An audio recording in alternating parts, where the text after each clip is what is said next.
everybody, welcome back to my channel. And I hope everybody out there is doing wonderful today.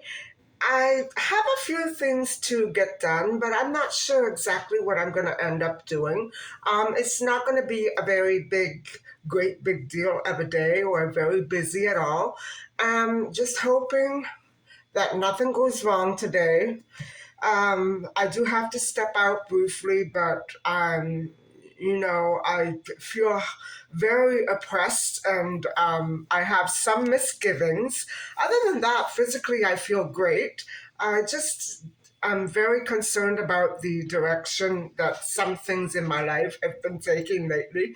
So it's going to be pressing on my mind a little, but I'm going to push on and be strong and try to enjoy my day as best as I can. So I hope that everybody out there is going to have a great day as well. And I'll be touching base with you a little bit later.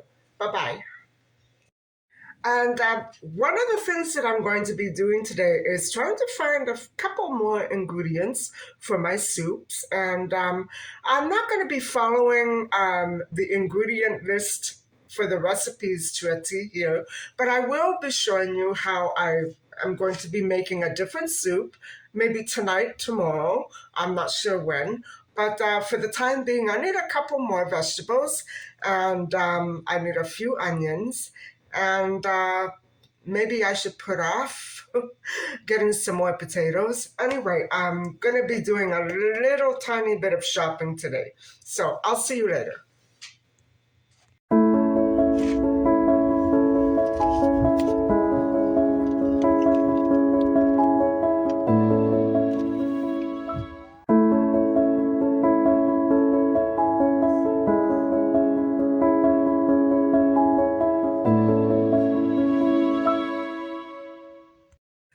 So guys, I'm stopping off for a coffee. I just saw a really horrible accident.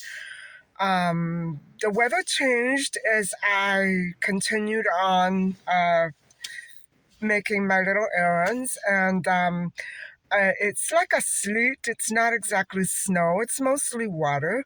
I saw a horrible accident. I didn't witness it, but it was quite horrible. It was multi-car, and one was almost completely squashed.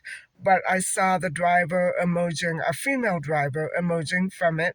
And so, these tow trucks and pickup trucks that swarm female drivers constantly is so nerve-wracking. It's so nerve-wracking.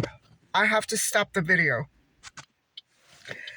And so, as I was saying, I didn't witness the accident, but I could tell from all the debris. It was a local highway. It's busy, but it's not that populated, if you understand what I'm saying.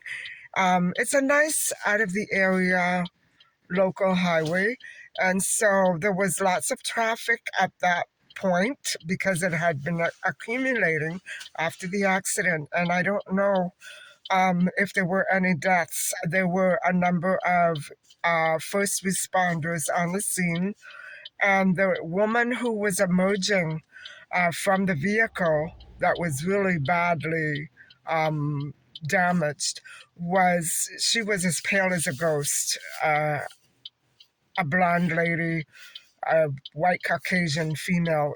She was really, I could tell she was really, really shaken up. There were cars all over that were involved in the accident. So whatever it was must have been pretty horrific. And so I'm having that same situation, guys. I'm having that same situation. And I'm only being aware of my surroundings because it's what police told me to do. So I have to, again, stop the video and go somewhere else.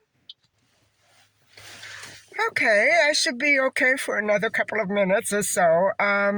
It's the same white pickup. I took down the plates. It's the same guy stalking me. And a number of men in this area were arrested for drug dealing from their pickups. So I don't care what situation this other person on the road was up to, but following a woman repeatedly, that's harassment. So, because of all the weirdo situations going on in my life, I'm gonna take note and be extra cautious. I have every right to be here talking to into my phone. I'm not doing anything illegal. I'm not breaking any laws. I'm not an outlaw. So, oh my God. When I think of all the things that I have been undergoing, in the past couple of years, I have to be a pretty strong person. Um, Maybe another person would have buckled under the stress, but it just keeps coming at me in every way, shape, or form. So, anyway, guys, I had to take off my contact lenses because my eyes were getting very dry, and I realized I turned on the central heating just a little bit last night, so the air is extra dry in my condo, and I have them here just in case. I don't need glasses. I have them here just in case I feel like putting them on. But anyway, so I already picked up a couple of things. I went to buy two cauliflower, and it came to almost 15-20 bucks. I said, I think I'll come back another day. I had the money, but no, I'm not gonna. Uh, I'll buy one cauliflower. So I'm heading into Walmart to pick up some cat food. I'm buying ahead because I know it's going to be a crappy winter and I don't want to be running to the store every week. Um, the last purchase I made was in the middle of December, and so she's starting a new package today, and that's when I know that I have to, start thinking about where I'm going to find her food because not everybody carries it. Certainly not every Walmart. So it's an extra problem for me. I have to go everywhere looking for this food that she gets pissed off if she doesn't eat it. So anyway, I'll talk to you in a few minutes after I get inside. I'm not going to be filming outside because it's raining and I don't want to pull my camera out. So I'll meet you inside Walmart. So guys, in we go. And this is literally going to be my first Walmart haul of 2023. It's going to be a little one, but a haul nonetheless. Okay, I'll see you inside.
everybody. So that was quite a little haul. It turned out to be a medium haul, I would say.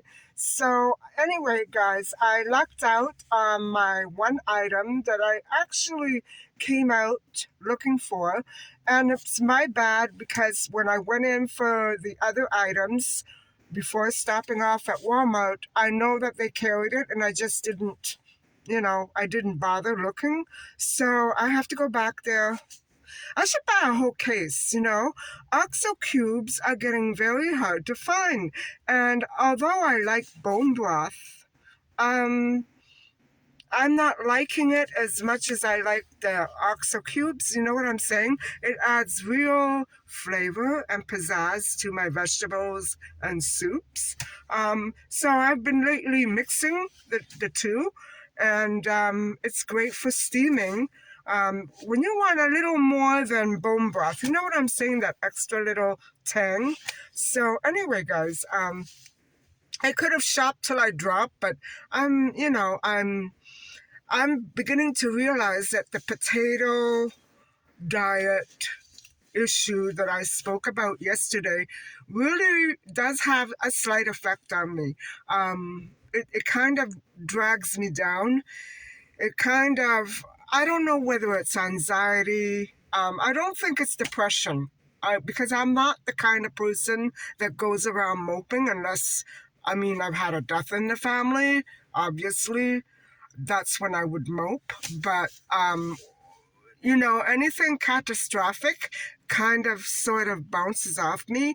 I'm not one to carry a bad mood around me for periods of time. It's not me. I don't know why. I've always been like that. I love to be happy-go-lucky. It makes me feel safe to be happy-go-lucky. That the feeling that nothing can ever get me down. And I know that that's one thing that my ex-husband and I talked about on a daily basis. He used to tell me about his depression. And I used to say, I wish I knew how that feels. I know how it feels to be sad and depressed, but I don't know how it feels to feel depressed when nothing is really wrong. I guess I'm reacting to stress, and maybe I do have a tendency to make mountains out of molehills, but I know that other people try to use loopholes, sometimes criminals, really, in order to defraud other people. And so that's my number one anxiety, because last winter I went through a severe amount of identity theft when somebody stole the PIN numbers off of my ATM card, and they were withdrawing cash and transferring money back and forth. They were having a blast. So I know what it's like to be the target of a crime that's really happening. So anyway, I can sense that this is related to stress and not my diet, I hope, because I love potatoes and I like what I'm eating right now. So I did forget also to pick up a few carrots and some rapini. That's why I don't go shopping. It turns into a day-long adventure. And I don't think there's anything adventuresome about grocery shopping. You know what I mean? It's just me turning it into one. Anyway, I will be stopping off at the grocery again before I go home. So it is something after 4 right now. And probably I'm going to be getting home just about dusk. I hope I don't see any more accidents on the road. Please keep my fingers crossed. I'll see you later.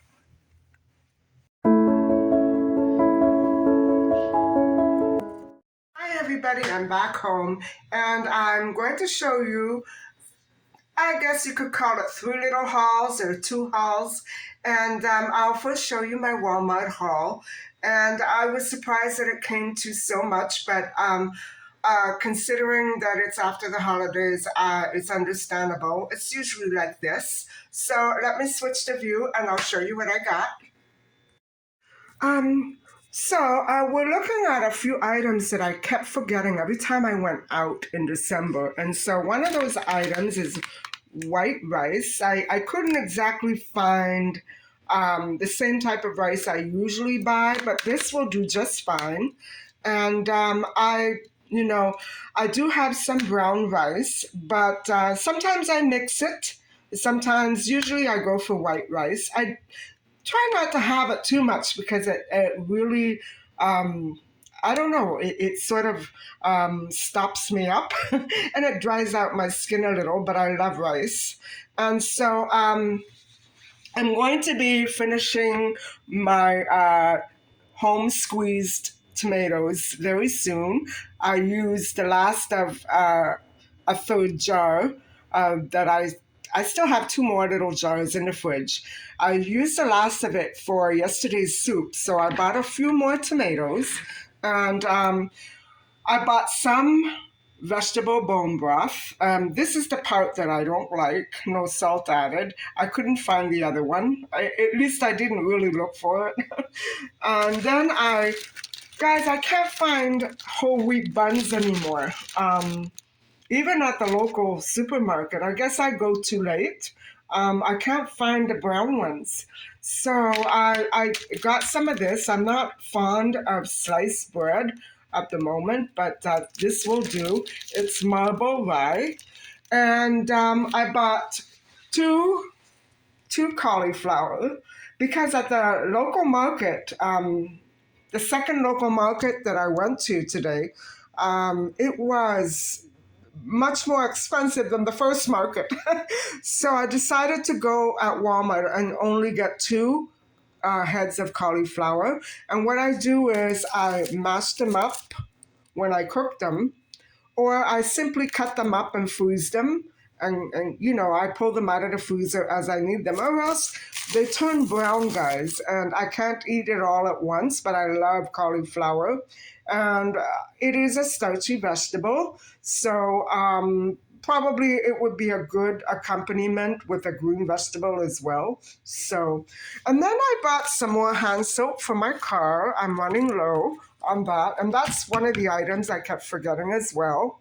And I couldn't resist buying a couple more of these. Last week when I went, they only had one package left.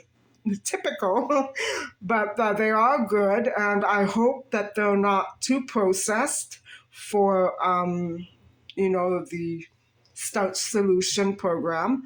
And if so, I'm not noticing anything. And I haven't eaten any fat at all since I began on Monday back with the starch solution. So I'm opting for 2 teaspoons of raw oil over my vegetables every couple of days or so. And it really does make me feel much better, skin wise and stomach wise, just to keep things flowing smoothly. And then, of course, last but not least, $25 package serving 48 servings of cat food, the only food she will now eat. And I don't know if she's going to go on a hunger strike, if they should ever run out of this completely. It's got me worried because I don't like going to these particular town malls. I, they're far out, you know what I'm saying? And so far, I haven't been able to locate any other mall that carries them on a consistent basis. And so she won't eat it, guys. She will only eat. Oh, you know what I did? I bought the wrong ones, so they have to go back.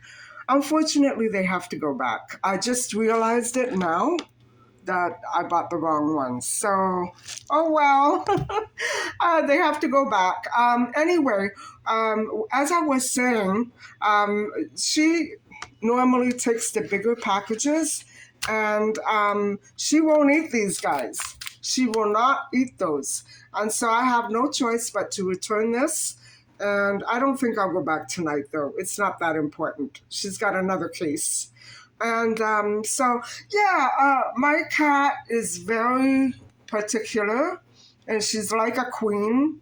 And if I don't do exactly what she wants, there's problems. There's problems in the household. She acts up like a child, and I can understand this is kitten food.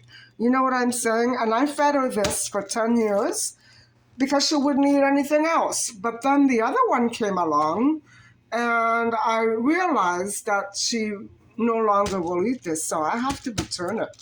Uh, oh well.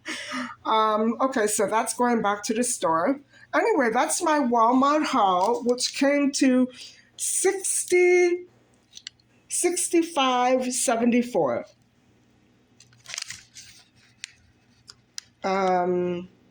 60. Now he was making a little error. He said he didn't know what to give me back as change. So it was 64.74, and I gave him 65. So I got a quarter change. Big deal. Anyway, I'll show you what I got at the other market. Hold on. So, I specifically went up there for for the cat food. And so I guess I was so distracted by other things. I didn't realize I was purchasing the kitten food and not the adult cat food. So I really need to return this, and I have to return it tomorrow because I don't want to lug it around. And I want to make sure I get the right one this time. I'm pretty sure that they didn't have it last week, and I'm pretty sure that they don't have it now. So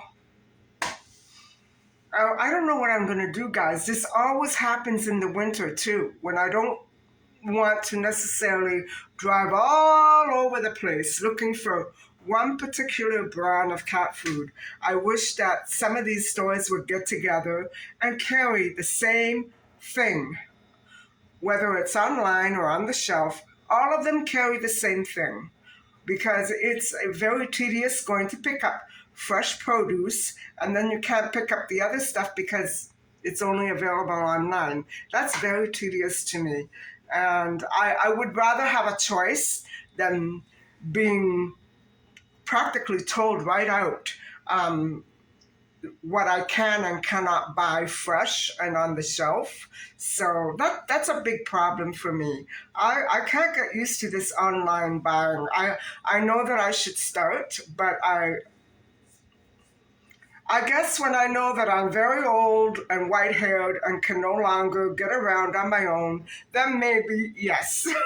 But right now, no. I don't want to shop online. I actually would hate to do that, because I know that there's a lot of problems with online shopping. You get charged for things that you didn't buy or didn't ask for. It's mistakes happen, but I don't like correcting other people's mistakes all the time. However, tonight this was my mistake. So now I have no choice but to go back out and correct it. So guys, these are two little hauls right here. Whoops, I just lost a lemon. And so these were the first items that I did pick up. Some onions, oh my goodness.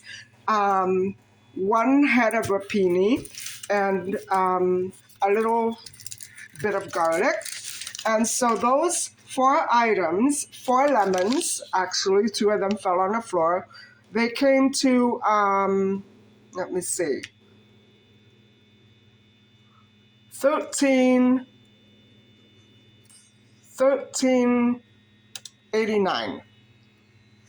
And so there you have it. Now these items right here, I bought 6 carrots, a half a dozen carrots. This was the item that I absolutely kept forgetting, no matter what I did. Also, nobody carries them anymore. I bought a couple more zucchini, and I can't understand, guys, if this is it can't be a starchy vegetable, but to me, I don't think it's a green vegetable either. I'm going to have to check on that, because the inside of it is not green. And another bunch of rapini. And that came to $20.94. So there you have it.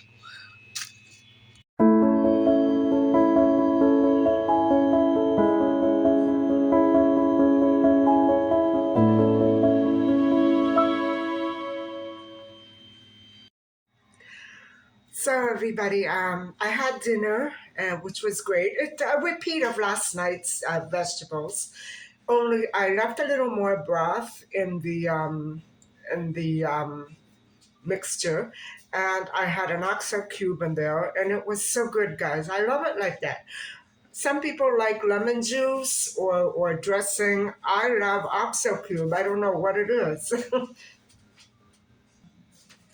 And so more and more as I think about it and try to assess the way that I've been reacting to things today, I really do believe that the starch solution does heighten some sort of, I don't know what you would call it. Oh, it triggers some worrying in me.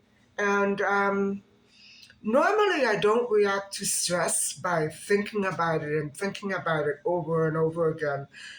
Um, I know that I've done that in the past when I was a vegetarian, and for some reason it tapered off when my diet changed.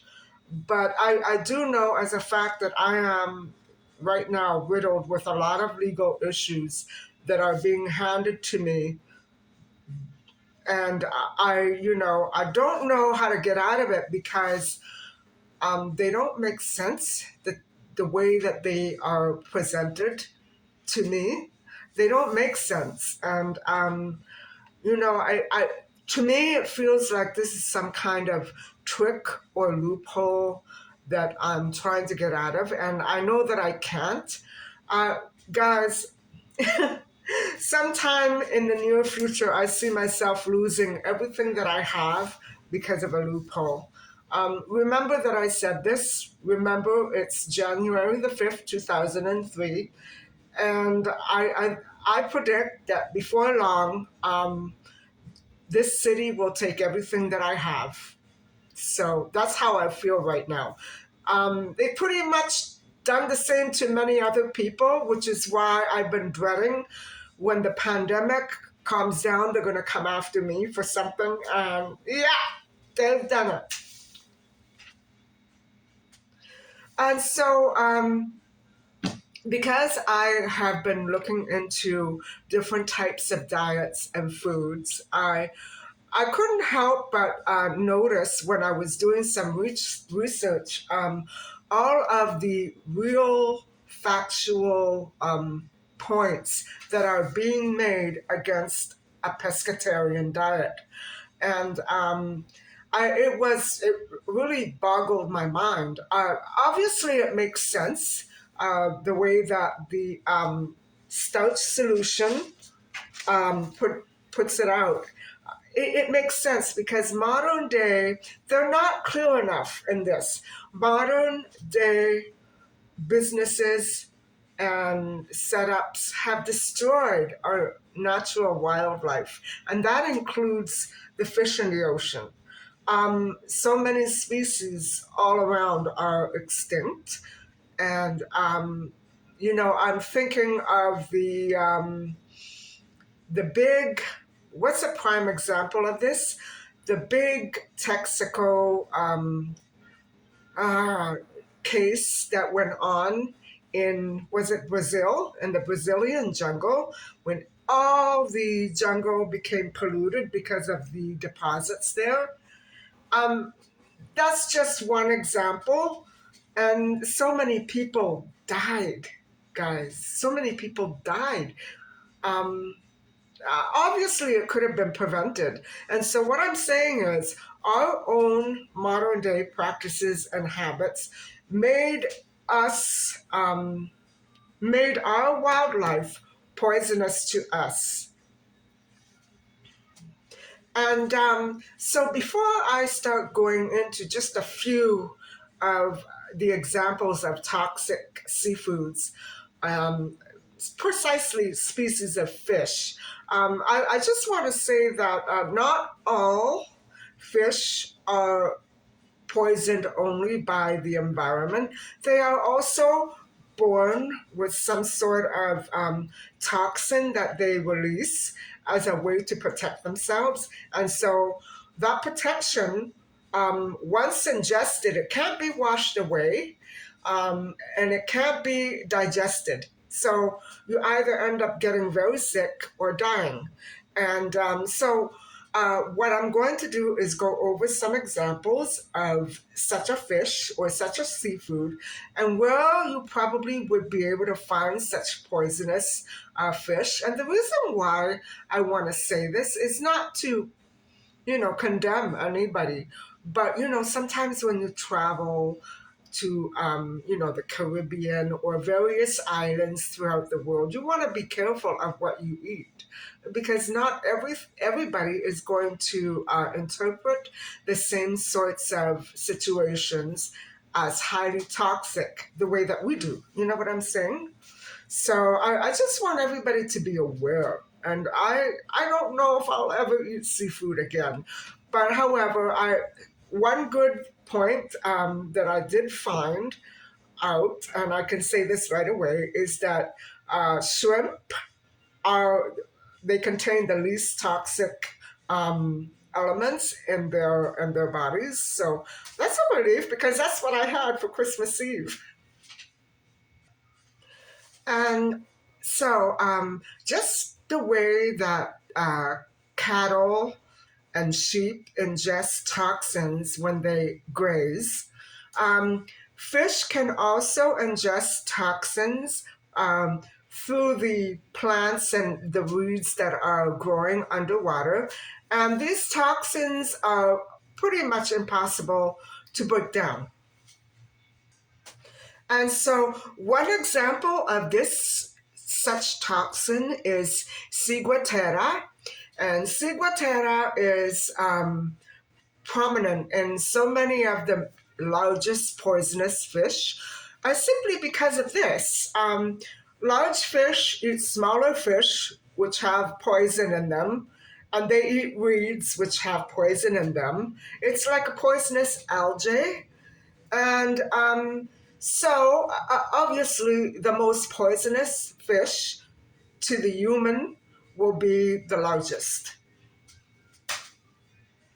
And so, guys, as for ciguatera, if I could possibly sit here and list all 400 species that are linked to that poison, and I'm suggesting fatal illnesses and other serious illnesses, I would do that, but I would just simply stay away from very, very large fish at the market and in the ocean. The onset of poisonous side effects in the human body do include hypertension. And so there have been a number of recent outbreaks in the US that have been linked to the Pacific Islands, Hawaii, the Caribbean, and seafood either purchased there or imported from there or ingested while there, if you know what I'm saying. So it could manifest in a situation that resembles an outbreak or maybe an allergy. And so that's really scary. That's really scary. And what I'm trying to say is that most likely, guys, most likely, many, many thousands of years ago, these poisons were not as prominent, because obviously the human species survived many thousands of years living off the land and the ocean. So I guess it all depended on exactly what they ate, but still, I think we have made it much worse unknowingly, maybe not recklessly, just unknowingly. Um, we made it all the more worse by ignoring signs of pollution in our environment, or not being able to solve the problem of pollution in our environment. So That's a big one. If you don't know how to solve issues of pollution and come up with something really, permanent as a remedy, that could be pretty serious and trigger so many other chain reactions, in how the species is able to survive and evolve itself. You know what I'm saying? Um, there's so many factors that are tied into toxic seafood. Now, the areas are pretty global. The areas where such fish is caught, and that includes salmon, guys. Um, Reef areas like Tokyo, or the Fiji Islands, island areas, I've said it before, the Caribbean, Hawaii. I'm not condemning them for selling fish. I know that they have a lot of good seafood, so don't misquote me. I'm just saying that that is where many toxic fish are found and caught. You know what I'm saying? And so there is a rather very ethical and very reputable screening process that Tokyo um, came up with in their seafood market. And so I think that we should all, try to um, establish something very similar, just so that we know what we are ingesting. So, sometimes we don't have the right screening processes, and we let all kinds of poisons get through the border, get across the border, and we don't know what we're doing because this is all fairly recent, guys. I'm sure that such poisonous fishes didn't always exist to the extent that they do today. However, the pufferfish and maybe the blowfish are examples of fish that are not affected as much by the environment as they are by their own natural genes, if you will. If you can call fish genes, yes, they're fish genes. And so many fish are just equipped with that poison as a way to naturally protect themselves. And it comes out of their gills, it comes out of their scales. You know what I'm saying? So it's a natural excretion. It's like a slimy oil, and that a lot of it in many cases can be extremely toxic, especially in the pufferfish. And so what would happen if bigger fish ate a pufferfish? Well, I don't know, but I'm sure that I wouldn't eat the bigger fish, that's for sure. Scomboid fish poisoning is known to be existing on a much wider scale than the ciguatera toxin. And so it is more common. Also, scomboid poisoning is not fatal. It's got a much milder um, output of side effects. And so that would cause it probably to be more undetected and therefore much more underreported than the ciguatera. So I guess that's really interesting, isn't it? The difference between one type of poisoning and another. Go figure.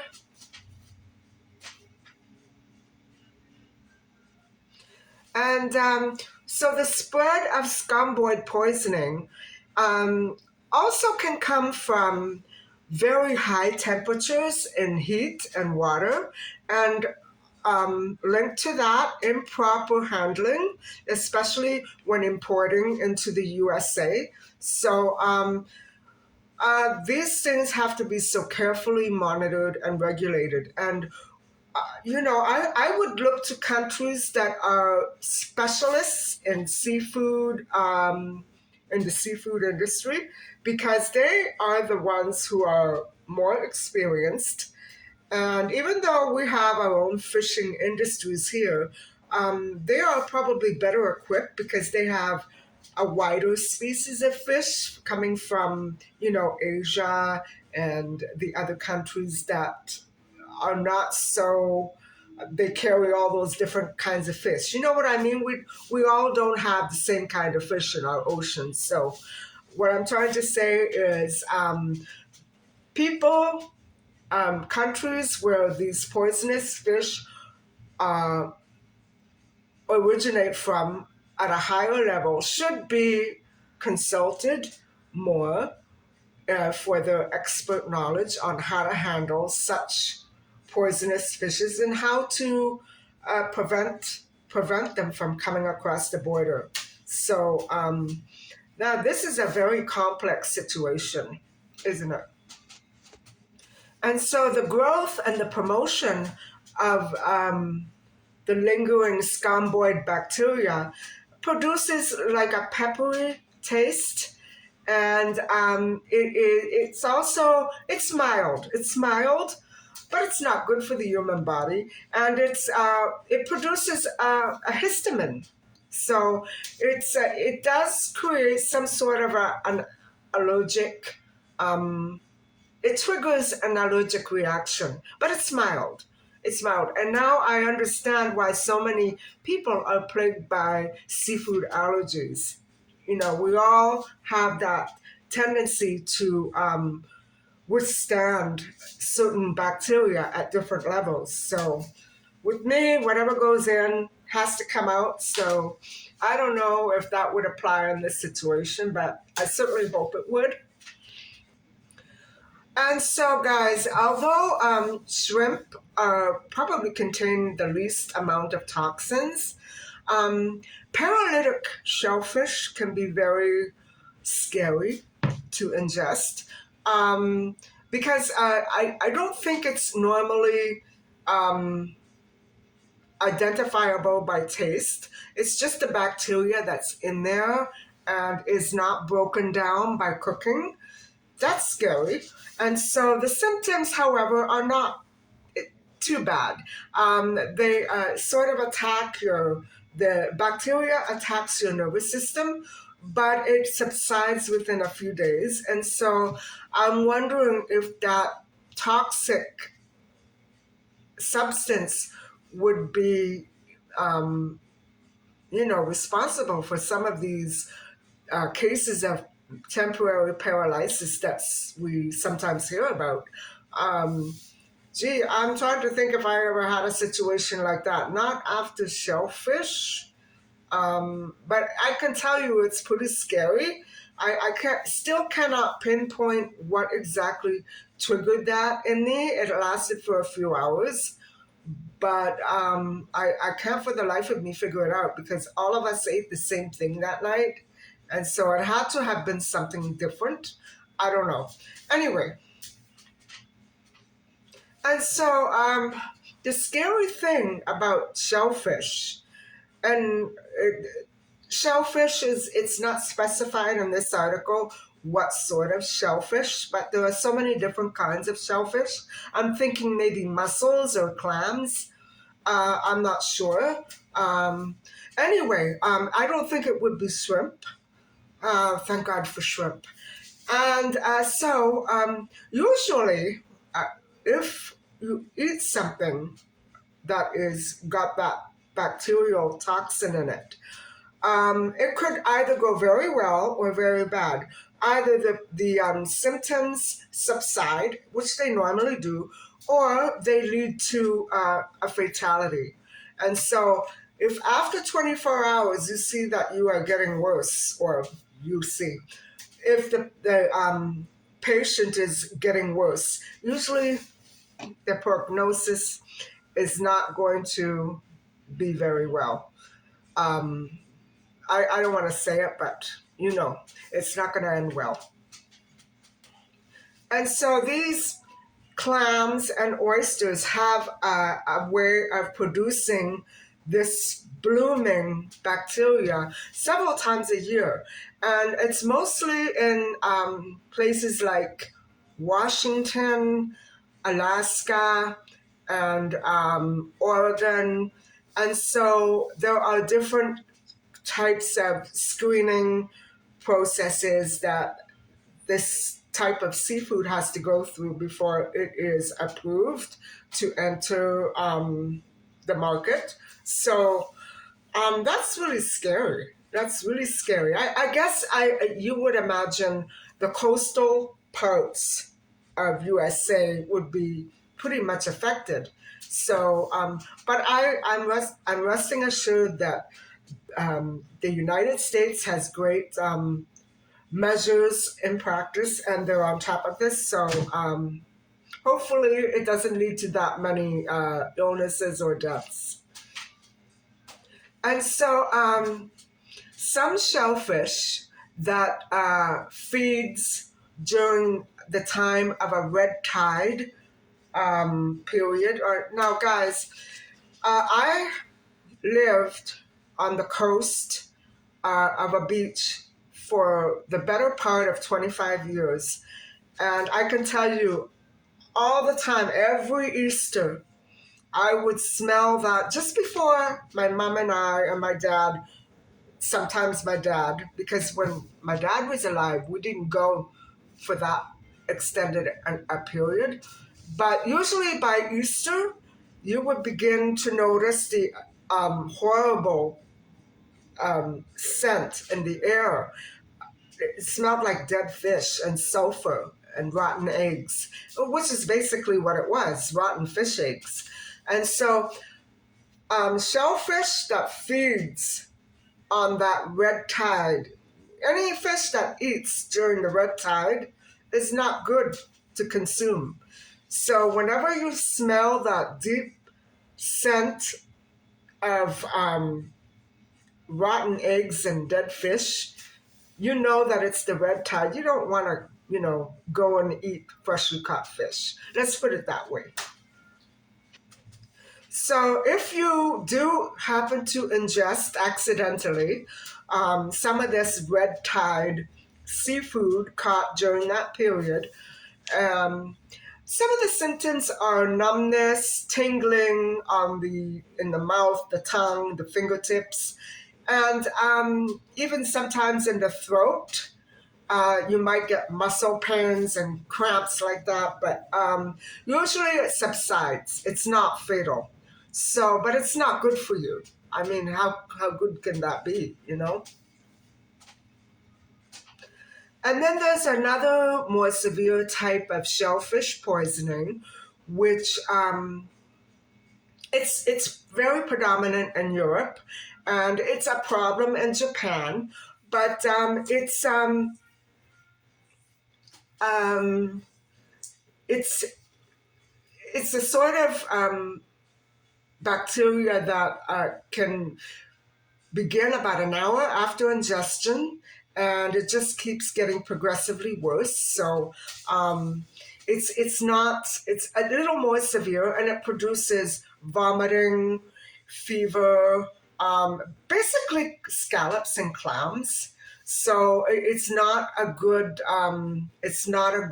illness to go through, and I'm not sure if it's fatal, but it is severe stomach cramping, and it could even begin about 30 minutes after eating it. So that's really serious. That's serious. And so the pufferfish toxin is truly a toxin that is bred within the fish itself.